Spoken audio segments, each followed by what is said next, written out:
Kisah Mahamogalana Thera. Suatu saat pertapa Niganta merencanakan untuk membunuh Mahamogalana Thera dengan tujuan akan menghilangkan kemasyhuran dan keberuntungan Sang Buddha. Mereka menyewa para perampok untuk membunuh Mahamogalana yang kala itu berdiam di Kalasila dekat Rajagaha.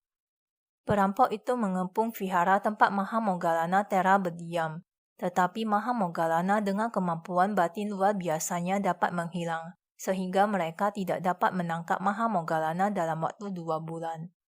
Ketika para perampok kembali mengepung vihara pada bulan ketiga, Mahamogalana Thera mengetahui bahwa ia harus menerima akibat perbuatan karma jahat yang dilakukannya pada salah satu kehidupan lampaunya. Maka beliau tidak menggunakan kelebihan batinnya, sehingga para perampok berhasil menangkap dan menganiayanya dengan kejam. Setelah itu tubuhnya dibuang ke semak-semak, karena dianggap telah menjadi mayat.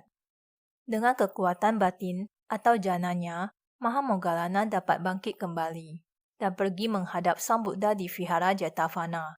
Tetapi Mahamogalana juga menyadari akibat dari penganiayaan yang dideritanya. Beliau tidak akan dapat hidup lebih lama lagi. Maka beliau memberitahu Sang Buddha bahwa beliau akan segera meninggal dunia, parinibbana di Kalasila.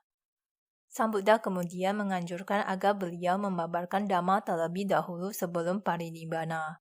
Mahamogalana membabarkan Dhamma kepada para biku. Setelah itu bersujud namaskara kepada Sang Buddha sebanyak 7 kali.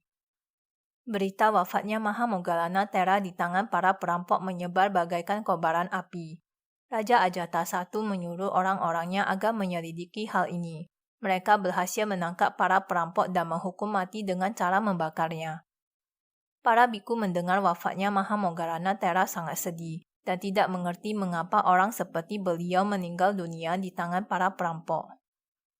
Kepada mereka, Sang Buddha kemudian mengatakan, "Para biku, pada kehidupan saat ini beliau hidup dengan kemuliaan, sehingga beliau tidak akan mengalami kematian lagi. Akan tetapi pada kehidupan yang lampau, ia telah melakukan kejahatan besar terhadap kedua orang tuanya yang buta kedua-duanya. Pada awalnya beliau adalah seorang anak yang berbakti. Tetapi setelah ia menikah, istrinya membuat permasalahan. Istrinya mendorong agar ia berpisah dengan orang tuanya. Kemudian ia membawa kedua orang tuanya yang buta pergi ke hutan dengan pedati. Di sana kedua orang tuanya dibunuh dengan cara dipukul. Sebelumnya, dengan tipu muslihat ia meyakinkan kedua orang tuanya seolah-olah mereka akan dibunuh oleh penjahat. Untuk perbuatan jahat yang dilakukannya ini, ia telah menderita di alam neraka untuk waktu yang lama. Dan pada kehidupan saat ini, beliau harus mengalami kematian di tangan perampok.